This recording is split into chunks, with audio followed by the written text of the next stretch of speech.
Good morning বন্ধুরা, দেখো একটা গাছ অনেক বছর 8 বছর রিপোর্টিং হয়নি, ভালো করে ফুল হচ্ছিল না গাছটায়। দিয়ে দেখো এই বছর অনেকগুলো টব করলাম, দিয়ে এটাকেও করলাম। খুব কষ্ট হচ্ছে তুলতে, গাছটা পুরো বসে গেছিলো, মাটিটা জল জমে যাচ্ছিল। দিয়ে সব মাটিগুলো বের করে তারপরে তোমার টবটাকে উবুড় করবো, উবুড় করে ফুটোটা ভালো করে পরিষ্কার করবো। ওই টব ভাঙা নিচে দিয়েছিলাম বলে বসে গেছে মাটিটা। এবার সব নারকেল ছোবড়া দিয়ে বসাচ্ছি, নারকেল ছোবড়া দিচ্ছি, তারপরে মাটি দেব।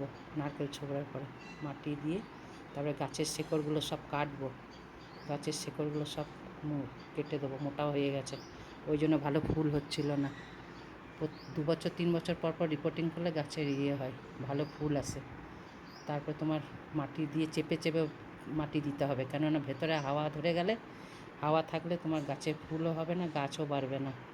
ভালো করে চেপে চেপে মাটি দিচ্ছি, দিয়ে তারপরে তোমার তার উপরে 2 রকম মাটি দিলাম, লাল মাটি এরকম কালো মাটি।